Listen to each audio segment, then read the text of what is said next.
10 நாட்களுக்கு முன்பு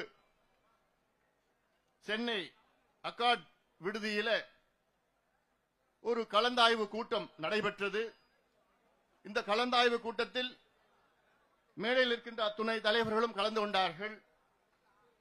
இந்த சந்திப்பின் நோக்கம் தமிழக அரசை தமிழ்நாட்டில் சாதிவாரி மக்கள் தொகை கணக்கெடுப்பு நடத்த வேண்டும் என வலியுறுத்தி தொடர்ந்து அழுத்தம் கொடுக்க வேண்டும் என அந்த கூட்டம் மூலமாக தீர்மானம் செய்து அடுத்த கட்டமாக அடையாள ஆர்ப்பாட்டம் செய்ய வேண்டும் என அந்த கூட்டத்தில் தீர்மானம் செய்யப்பட்டது.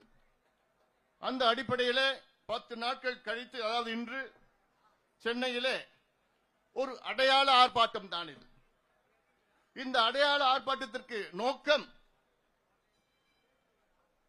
முதலமைச்சர் ஸ்டாலின் அவர்களை எழுப்புவது.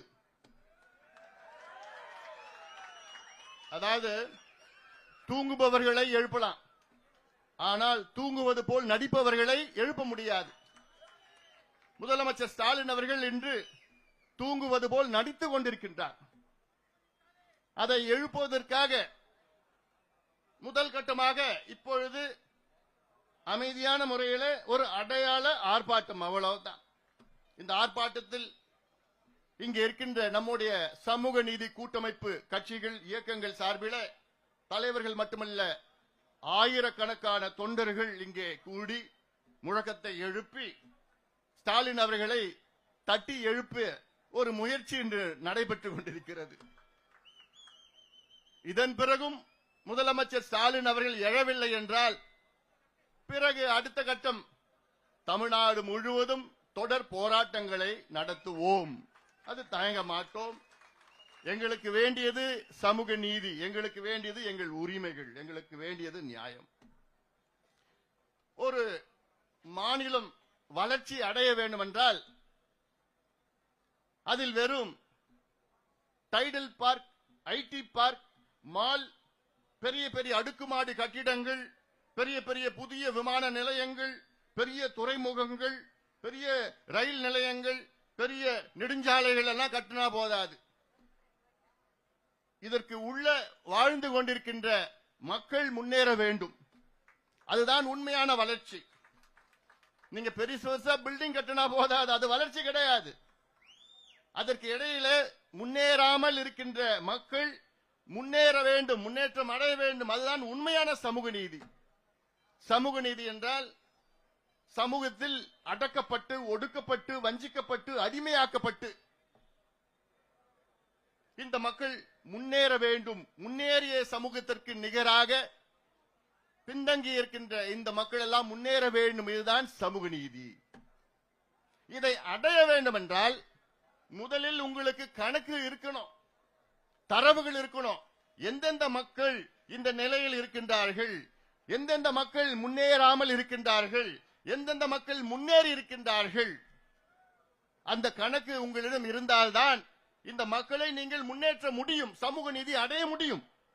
இந்த கணக்கு இல்லாமல் எப்படி இந்த திட்டங்கள் உங்களுக்கு கொடுக்க முடியும்?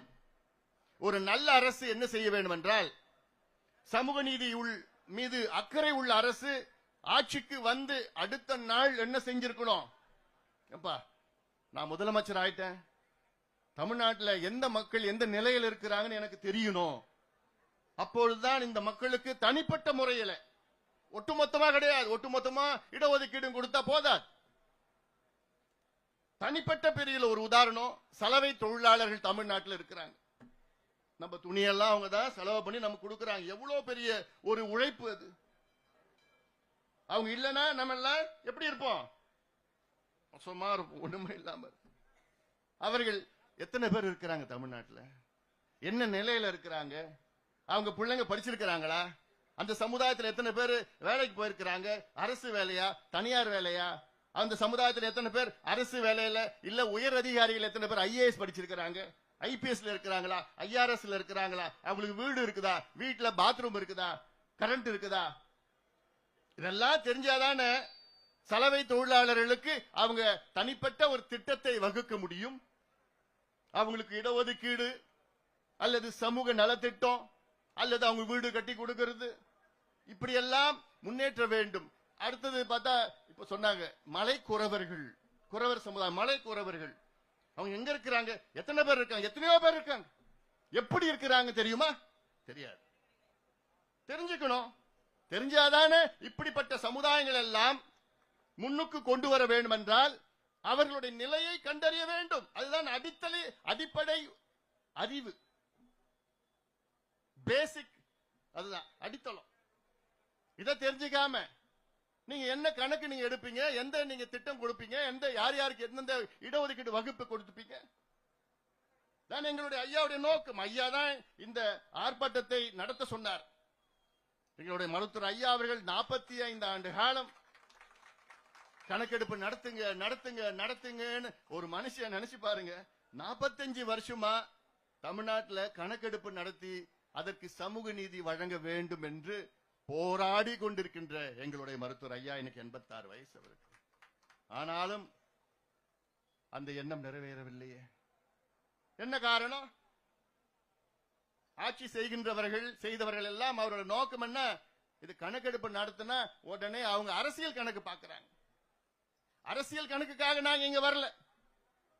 எங்களுக்குள்ள பல கட்சிகள், பல இயக்கங்கள், எங்களுக்குள்ள பல கொள்கைகள் இருக்கிறது, பல கோட்பாடுகள் இருக்கிறது, பல செயல் திட்டங்கள் இருக்கிறது. ஆனால் ஒரே அடித்தளம் சமூக நீதி பெற வேண்டும், தமிழகம் முன்னேற வேண்டும் என்ற நோக்கத்திலே தான் நாங்கள் எல்லோரும் ஒன்று கூடி இருக்கின்றோம். இந்த மேடையில் இருக்கின்றவர்கள் மட்டும் கிடையாது. இன்று வராதவர்கள் எத்தனையோ பேர் ஆதரவு கொடுத்தார்கள். ஆனால் அவங்க எல்லாம் வந்தாங்கன்னா கூட நிறைய பேர் நாங்களும் வரணும்னு கேட்டாங்க.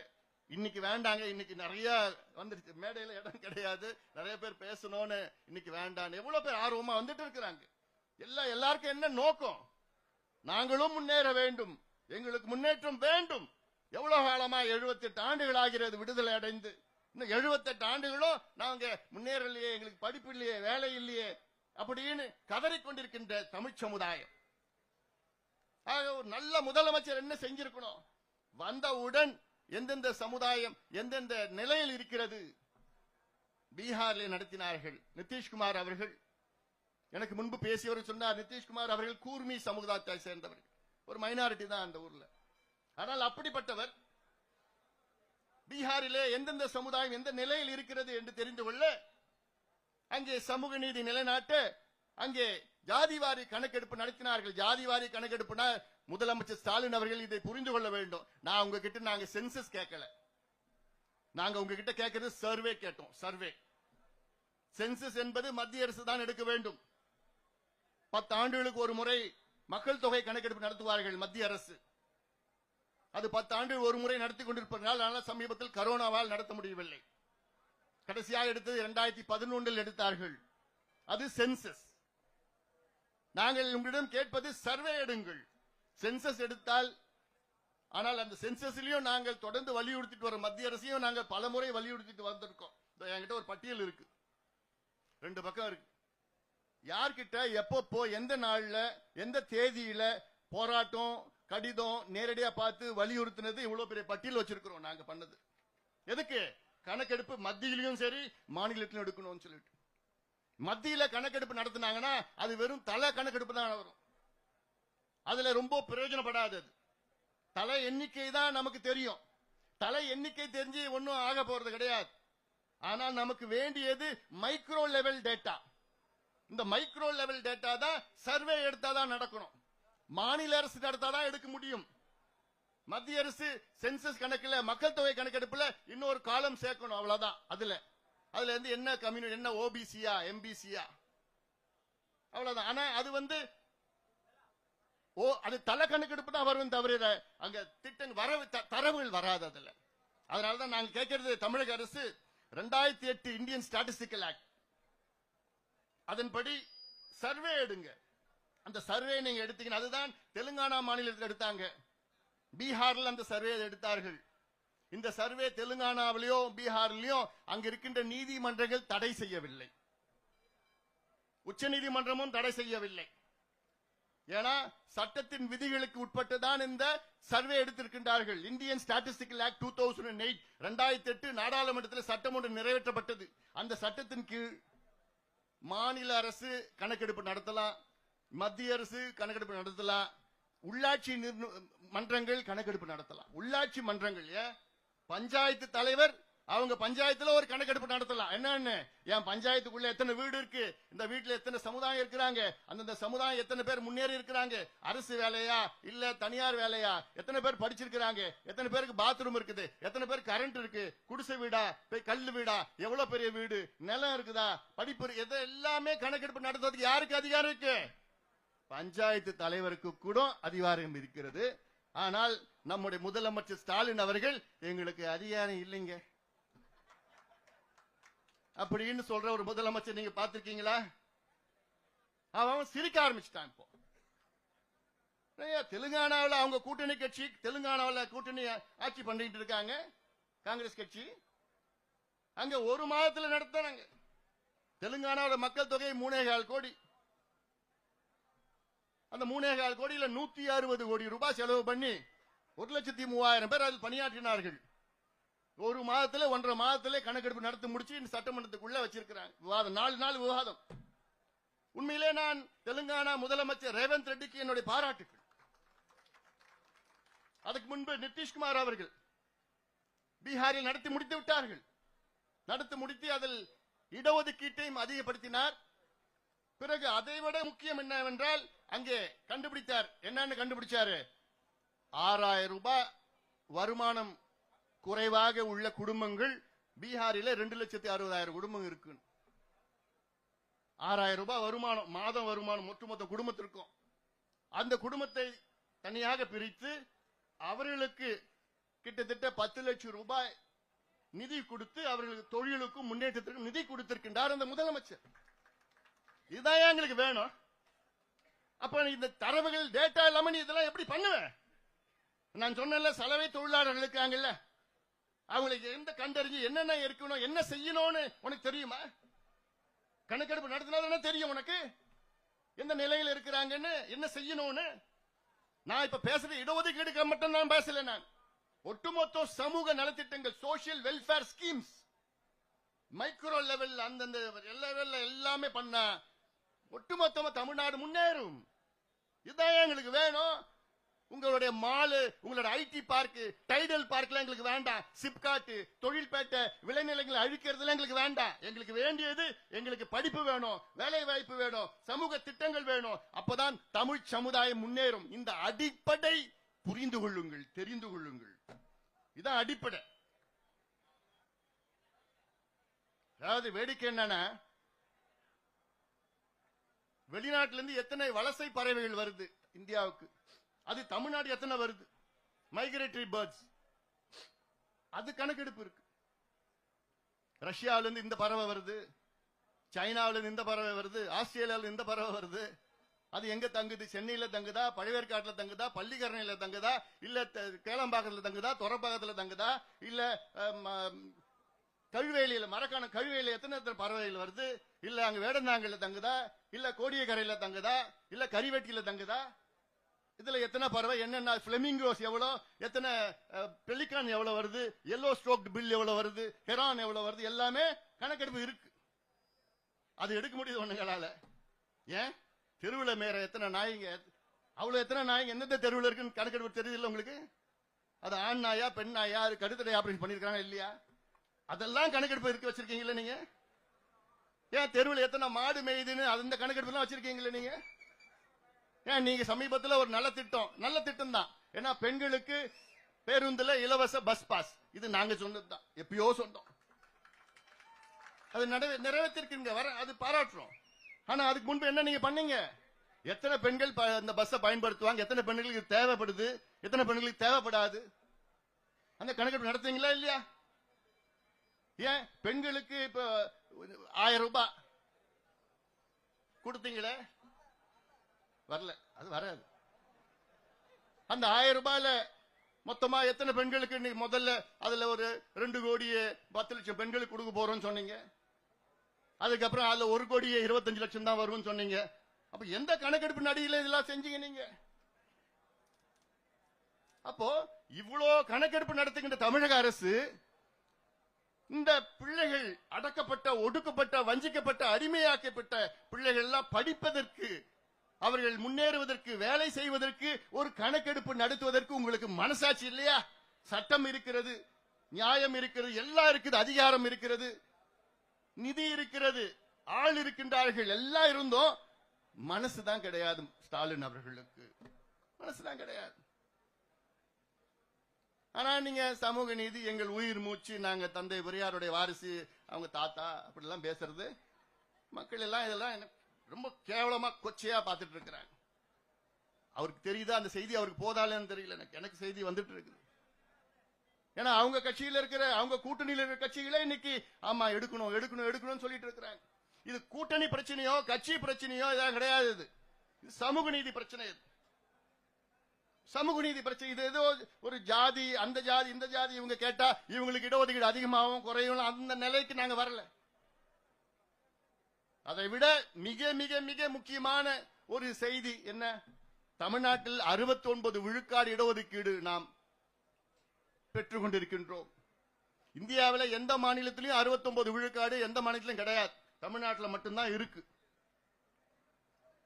ஏன்னா உச்சநீதிமன்றம் 1962 Balaji versus state of Karnataka, state of Mysore, state of மைசூர்ல ஒரு தீர்ப்பு வழங்கியது 62 என்னன்னு, இந்தியாவிலே இடஒதுக்கீடு 50 விழுக்காடுக்கு மேல் போகக்கூடாது என்று ஒரு தீர்ப்பு வழங்கியது உச்சநீதிமன்றம், கான்ஸ்டிடியூஷனல் பெஞ்ச், அரசியல் சாசன அமர்வு. அதன் பிறகு இந்த இடஒதுக்கீட்டை அதிகப்படுத்த முடியவில்லை எந்த மாநிலமும். ஆனால் நம்ம தமிழ்நாட்டில் முதல்ல இடஒதுக்கீடு 41 விழுக்காடா இருந்தது, பிறகு 49 இருந்தது, பிறகு 68 இருந்தது, பிறகு 69 இருந்தது. இந்த 69 விழுக்காடு இடஒதுக்கீடு பிரச்சனை வந்தவுடன், அதாவது இந்திரா சாணி கேஸ் 92 வந்த நேரத்தில் இந்த தமிழ்நாட்டில் மட்டும் ஏன் இருக்கிறது என்று ஒரு கேள்வி கேட்டார்கள், வழக்கு போட்டார்கள். உடனடியாக அன்றைய முதலமைச்சர் ஜெயலலிதா அம்மையார் அவர்கள் தமிழ்நாட்டிலே ஒரு சட்டத்தை தனியாக கொண்டு வந்து சட்டமன்றத்தில் நிறைவேற்றி, இந்த தமிழ்நாடு இடஒதுக்கீடு பாதுகாக்கின்ற சட்டத்தை நிறைவேற்றி, இந்த சட்டம் மத்திய அரசை வலியுறுத்தி நாடாளுமன்றத்திலே அரசியல் சாசன சட்ட திருத்தம், கான்ஸ்டிடியூஷனல் அமெண்ட்மெண்ட், இதெல்லாம் சாதாரண விஷயம் கிடையாது. இதெல்லாம் யாராலும் பண்ண முடியாது. இந்த காலத்தில் அதை நினைச்சோடும் பார்க்க முடியாது. அதை செய்தவர் முன்னாள் முதலமைச்சர் ஜெயலலிதா அம்மையார் அவர்கள். நினைச்சும் பார்க்க முடியாது. ஏன்னா அப்போ இவங்க ஆட்சியில் இல்ல, அங்கு காங்கிரஸ் ஆட்சி, நரசிம்மராவ் அவர்கள். அவரை வலியுறுத்தி நாடாளுமன்றத்திலே ஒரு அரசியல் சாசன சட்ட திருத்தம்னா 2/3 மெஜாரிட்டி வேணும். 2/3, 3/2 பங்கு மக்கள் அங்கே நாடாளுமன்ற உறுப்பினர்கள் அதுக்கு வாக்களிக்கணும். அப்படி செய்து 9வது அட்டவணையிலே தமிழ்நாடு சட்டத்தை பாதுகாப்பு வழங்கியது அன்றைய ஆட்சி, ஜெயலலிதா அம்மையார். அந்த அம்மா செய்யலனா இன்னைக்கு தமிழ்நாட்டிலே 50 விழுக்காடு தான் இடஒதுக்கீடு நமக்கு கிடைச்சிருக்கும். இவ்வளவு சிரமப்பட்டு நமக்கு இவ்வளவு போராடி காலங்காலமா எத்தனையோ ஆட்சிகள்லாம் கொண்டு வந்த இந்த 69 விழுக்காடு இடஒதுக்கீட்டை இதை ரத்து செய்ய வேண்டும் என பல பேர் நீதிமன்றத்திலே, உச்ச நீதிமன்றத்திலே வழக்கு போட்டிருக்கின்றார்கள். 2007 ஒரு வழக்கு போட்டார்கள். முதல் வழக்கு 1991 போட்டார்கள். பிறகு 2007 வழக்கு போட்டார்கள். அதன் தீர்ப்பு 2010 உச்ச நீதிமன்றத்தில் வந்த நேரத்திலே ஜஸ்டிஸ் கபாடியா தலைமை நீதிபதி அவர் தலைமையில வந்து அவர் தீர்ப்பு கொடுத்தார். என்னன்னு, 2010 இன்னும் ஓராண்டிற்குள் தமிழகத்தில் சாதிவாரி கணக்கெடுப்பு நடத்தி இந்த 69 விழுக்காடு இடஒதுக்கீட்டை நீங்கள் நியாயப்படுத்த வேண்டும் என்று அரசுக்கு சொன்னார். அப்போது கலைஞர் அரசு.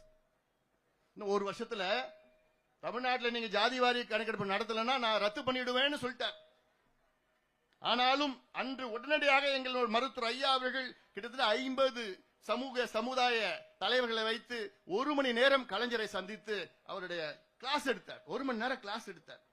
கடந்த கால வரலாறு என்ன, இப்ப என்ன செய்யணும், நீதிமன்றத்தில் என்ன சொல்லியிருக்கிறாங்க, இது ரத்தாயிடும், உடனடியாக செய்யுங்கள் என்று. நிச்சயமா நான் செய்யறேன்னு சொன்ன கலைஞர் செய்யல. பிறகு ஆட்சி மாற்றம் வந்தது. ஆட்சி மாற்றம் வந்து ஜெயலலிதா அவருடைய ஆட்சி. அந்த அம்மாவும் போய் ஐயா போய் பார்த்து இந்த மாதிரி வந்துருங்க, உச்ச நீதிமன்றம் ரத்து பண்ணிடுவாங்க, உடனடியாக நீங்க கணக்கெடுப்பு நடத்தலைன்னா ரத்து பண்ணுவாங்க சொல்லி அந்த அம்மாவும் நான் பார்க்கறேன்னு சொல்லிட்டாங்க. பிறகு தேதி வந்துடுச்சு. உச்ச நீதிமன்றத்தில் தேதி 1 வருஷம் முடிஞ்சிடுச்சு. முடியறதுக்கு ஒரு நாளுக்கு முன்பு அமைச்சரவை கூட்டத்தை கூட்டி அன்றைய பிற்படுத்தப்பட்ட ஆணையத்தின் தலைவர் நீதியரசர் ஜனார்தனம் அவர்கள் வர வைத்து அவர் வந்து பழைய கணக்கெடுப்பு 31 நடந்தது. இந்தியாவில் கடைசியா கணக்கெடுப்பு எப்ப நடந்ததுன்னா 1931. அந்த 31 கணக்கெடுப்பு வச்சுதான் இன்னைக்கு நம்ம ஓட்டிட்டு இருக்கிறோம். அப்ப நினைச்சு பாருங்க, 95 வருஷத்துக்கு முன்பு ஒரு கணக்கெடுப்பு நடத்தி அப்போ என்னன்னா மெட்ராஸ் மாகாணம், மெட்ராஸ் பிரசிடென்சி அப்போ 31ல அந்த கணக்கெடுப்பு பழைய கணக்கு வச்சு தான் நீங்க ஓட்டிட்டு இருக்கிறோம். ஏன்னா இவங்களுக்கு புதுசா எடுக்கிறதுக்கு எனக்கு மனசு இல்லை. அப்படி அந்த பழைய கணக்கெடுப்பு எடுத்து அப்புறம் 85ல அம்பாசங்கர் அவர்கள் எடுத்த கணக்கெடுப்பு இதெல்லாம் வச்சு எக்ஸ்ட்ராபுலேட் பண்ணி ஜனார்தன் அவர்கள் நீதிமன்றத்தில் சட்டமன்றத்தில் அமைச்சரவையில் வைத்து அடுத்த நாள் உச்ச நீதிமன்றத்தில் கொடுத்துட்டாங்க. அதை நீதிபதி ஏத்துக்கிட்டு நாங்க ஏத்துக்கிறோம், ஆனாலும் நீங்க கணக்கெடுப்பு நடத்தணும்னு அன்னைக்கு 2011 தீர்ப்பிலும் சொன்னாங்க உச்ச நீதிமன்றம். ஆனாலும் இன்னைக்கு வரைக்கும் எடுக்கல. அதன் பிறகு எத்தனையோ முறை வலியுறுத்தினார் ஐயா அவர்கள். ஜெயலலிதா அம்மையாரும் சரி, எடப்பாடி பழனிசாமி அவர்கள் எத்தனையோ முறை சந்திச்சோம். அவங்க கூட நாங்க கூட்டணி போனோம் 2019. அப்ப கூட்டணியில் 10 நிபந்தனைகளில் முதல் நிபந்தனை என்ன? தமிழ்நாட்டில் ஜாதிவாரி கணக்கெடுப்பு நடத்தணும். இதை நான் படிச்சேன்னா எனக்கு 15 நிமிஷம் ஆகும். 1980 இருந்து இன்னைக்கு வரைக்கும் மத்திய அரசையும் மாநில அரசுகளையும் எத்தனை முறை வலியுறுத்தி போராட்டம் செய்து சந்தித்து அழுத்தம் கொடுத்து கடிதம் கொடுத்து எத்தனையோ முறை, ஏன் இந்த கணக்கெடுப்பு நடத்துவதற்காக. இதுதான் அடிப்படை. கணக்கு இல்லாம நீங்க என்னையா செய்ய முடியும்? உங்களால இருட்டில் நடக்கிற மாதிரி தான் இந்த கணக்கெடுப்பு இல்லாம இருட்டில் போய் என்ன செய்ய முடியும்? கணக்கெடுப்பு நடத்தினாதானே இல்ல உள்ள தெரியும், சப்ஜெக்ட்லாம் தெரியும், என்னென்ன மக்கள் என்ன நிலையில் இருக்கிறாங்க. ஐயாவுடைய நோக்கம், எங்களுடைய மருத்துவர் ஐயாவுடைய நோக்கம் என்ன? தமிழ்நாடு முழுவதும் கணக்கெடுப்பு நடத்தி இந்த இடஒதுக்கீடை 100 விழுக்காடு இடஒதுக்கீடுக்காக அனைத்து சமுதாயங்களுக்கும் இது சேர வேண்டும். அவருடைய மக்கள் தொகை ஒரு பக்கம், அடுத்த பக்கம் அவருடைய கல்வி சமூக பின்தங்கிய நிலை, எஜுகேஷன் சோஷியலி பேக்வர்ட்னஸ் ஒரு பக்கம், பாப்புலேஷன் ஒரு பக்கம், ரெண்டு எக்ஸ்ட்ராபுலேட் பண்ணி எத்தனை சமுதாயங்கள் இருக்கிறதோ அத்தனை சமுதாயங்களுக்கும் தனித்தனியாக கொடுக்க வேண்டும். இட பங்கீடு அது பேர். 100 மாம்பழம் இருக்கா, 100 மாம்பழத்தை பிரிச்சு கொடுத்துருங்க யாருக்கு தேவைப்படுகிறதோ. அதுதான் உண்மையான சமூக நீதி. அது இதைத்தான் எங்களுடைய மருத்துவர் ஐயா அவர்கள் தொடர்ந்து கோரிக்கை வைத்திருக்கின்றார்கள். வன்னியர்களுக்காக மட்டும் கிடையாது. ஒன்று 69 விழுக்காடு இடஒதுக்கீட்டை பாதுகாக்க வேண்டும். அந்த வழக்கு இப்ப சமீப உச்ச நீதிமன்றத்தில் நிலுவையில் இருக்கு. 2016 ஒருத்தன் கேஸ் போட்டான், 2021 இன்னொருத்தன் கேஸ் போட்டான். 21 கேஸ் போட்டதுக்கு பிறகு அதன் பிறகு அன்றைய முதலமைச்சர் எடப்பாடி பழனிசாமி என்ன பண்ணாரு? இந்த வழக்கு இருக்கு, அந்த வழக்குக்காக நீதியரசர் குலசேகரன் கமிட்டியை போட்டார். எதுக்கு?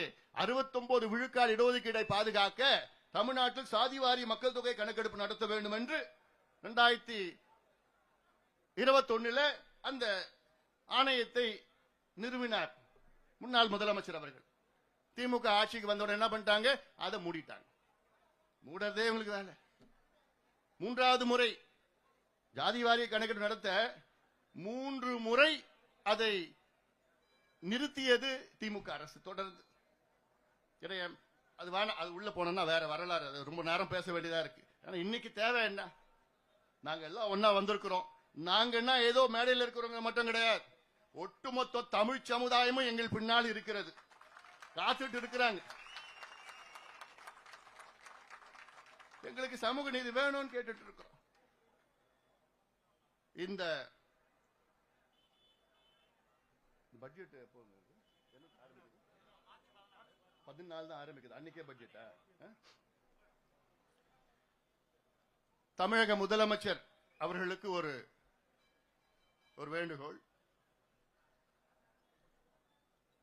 தமிழ்நாட்டினுடைய பட்ஜெட் கூட்டத்தொடர் வருகின்ற மார்ச் மாதம் 14ஆம் தேதி தொடங்க இருக்கிறது. இந்த கூட்டத்தொடரில் தமிழக அரசு தமிழ்நாட்டில் ஜாதிவாரி கணக்கெடுப்பு நாங்கள் நடத்துவோம் என்று அறிவிக்க வேண்டும். அறிவித்து அதை 1 மாதத்தில் நிறைவேற்ற வேண்டும். இது அவசியமானது, அவசரமானது. அப்படி இந்த கூட்டத்தொடரில் அறிவிக்கவில்லை என்றால் அதன் பிறகு நாங்கள் கூடி, எங்களுடைய கூட்டமைப்பு கூடி தமிழ்நாடு முழுவதும் தொடர் போராட்டங்களை நாங்கள் நடத்துவோம். தொடர் போராட்டங்கள். ஏதோ ஒரு போராட்டம் கிடையாது. தமிழ்நாடு முழுவதும் அந்தந்த பகுதியில் என்ன செல்வகுமார் ரெடியா?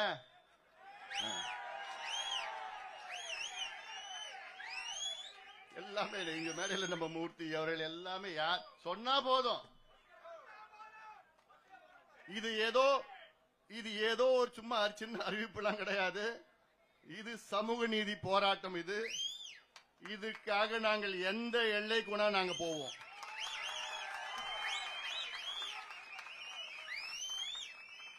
அதனால உடனடியாக தமிழக அரசு இதை அறிவிக்க வேண்டும். ஏனென்றால் தமிழ்நாட்டில் திமுகவை தவிர மற்ற அத்துணை கட்சிகளும் தமிழக அரசு ஜாதிவாரி கணக்கெடுப்பை நடத்தலாம் என்று அறிக்கை விட்டிருக்கின்றார்கள், கோரிக்கை விட்டிருக்கின்றார்கள். தமிழக அரசுக்கு அதிகாரம் இருக்கிறது என்றெல்லாம் கோரிக்கை வைத்திருக்கின்றார்கள். எல்லா கட்சியும், இவங்க கூட்டணி கட்சியும் சரி. அதனால இதை இன்னும் நாங்கள் பொறுமையாக இருக்க மாட்டோம். இது எங்களுடைய உரிமை பிரச்சனை. இந்த கணக்கெடுப்பு நடத்தினால்தான் தமிழக மக்கள் முன்னேறுவார்கள், தமிழகம் முன்னேறும். இதுதான் சாதாரண ஒரு பேசிக் ஃபார்முலா. இதுதான். இது அதாவது பீகார் 13 கோடி மக்கள் அங்க பீகார் மாநிலத்தில் 2,03,000 பேர் வச்சுக்கிட்டு நடத்தினாங்க. 10,000 பேர் பார்வையாளர்கள். அவங்க பட்ஜெட் மொத்தம் 500 கோடி. தெலுங்கானாவில் நடத்தினது 3,4 கோடி மக்கள். அங்க 150 160 கோடி செலவு பண்ணாங்க. அது 1 மாசம் 1.5 மாசத்துல நடத்திட்டாங்க. அதுல 1,02,000 பேர் அதுல பணியாற்றினார்கள். தமிழ்நாட்டில் வெறும் 7.25 கோடி 8 கோடி தான். பீகாரோட மிக குறைவான மக்கள் தொகை, ஆளுங்களா இருக்கிறாங்க, எல்லாம் இருக்குது. நிதியும் பிரச்சனை கிடையாது, நிதியும் இருக்குது. என்ன ஒரு 200-300 கோடி தான் ஆகும். அது அரசாங்கத்துக்கு அது பெரிய பணம் கிடையாது. இது நடத்திட்டு இது எல்லாமே கோரிக்கை வச்சிருக்கிறாங்க. ஆனா எனக்கு ஏத்துக்க முடியாது. என்ன தெரியுமா? முதலமைச்சர் சொல்றது எங்களுக்கு அதிகாரம் இல்ல. சட்டமன்றத்தில் ஒரு முதலமைச்சர் பொய் சொல்லி இருக்கிறது நீங்க பாத்திருக்கீங்களா? இதற்கு சட்டமன்றத்தில் முதலமைச்சர் 2 பொய்யே சொல்லியிருக்கிறார். இந்த சம்பந்தமா ஒரு பொய் என்ன சொல்லியிருக்கிறார்? சட்டமன்றத்துக்குள்ள தமிழக அரசுக்கு ஜாதிவாரி கணக்கெடுப்பு நடத்த அதிகாரம் கிடையாதுன்னு ஒரு பொய்யை சொல்லியிருக்கிறார். பிறகு எப்படி தெலுங்கானா எடுத்துனாங்க? பீகார் எப்படி நடத்தினாங்க? கர்நாடகா எப்படி நடத்தினாங்க? ஆந்திரா எப்படி நடத்துறாங்க? ஒடிசா எப்படி நடத்துறாங்க? ஜார்க்கண்ட் எப்படி நடத்துறாங்க? சத்தீஸ்கர் எப்படி நடத்துறாங்க? ராஜஸ்தான் எப்படி தொடக்கி நிற்கிறாங்க? இவ்வளோ மாநிலங்களுக்கு அதிகாரம் இருக்கு. ஆனா தமிழ்நாட்டுக்கு மட்டும் அதிகாரம் இல்லையா? ஏன்னா தமிழ்நாடு சைனாவில் இருக்குது. என்ன பண்ணிருக்கீங்க? ரெண்டாவது போய் என்ன சொல்றாரு தெரியுமா? சமீபத்தில் நடந்த கூட்டத்தொடரில் போய் ஒன்னு சொல்றார். என்னன்னு, பீகார்ல ஜாதிவாரி கணக்கெடுப்பு நடத்தி அதை பீகாருடைய உயர்நீதிமன்றம் தடை செய்திருக்கிறது என்று ஒரு பொய்ய முதலமைச்சர் சட்டமன்றத்திற்குள் சொல்லியிருக்கின்றார். எவ்வளவு ஒரு மோசம் அது! இந்தியாவில் எந்த மாநிலத்திலையும் எந்த நீதிமன்றமோ ஜாதிவாரி கணக்கெடுப்பை தடை செய்யல, பீகார் உட்பட. பீகார் உயர்நீதிமன்றம் பீகாரில் எடுத்த ஜாதிவாரி கணக்கெடுப்பை தடை செய்யல. ஜாதிவாரி கணக்கெடுப்பை வைத்து அங்கே இடஒதுக்கீடை உயர்த்திருக்கின்றார்கள். அதை தடை செய்திருக்கிறது, ஸ்டே கொடுத்திருக்கிறது. என்னன்னா அவங்களுடைய கணக்கு என்னன்னா அதை சரியான முறையிலே நீங்கள் நியாயப்படுத்தலன்னு தான், வேற எதுவும் கிடையாது. ஆனால் ஜாதிவாரி கணக்கெடுப்பை தடை செய்யல. பீகாரில் ஜாதிவாரி கணக்கெடுப்பு நடத்தி அதில் நல திட்டங்கள் வழங்கியிருக்கின்றார் முதலமைச்சர் நிதிஷ்குமார் அவர்கள்.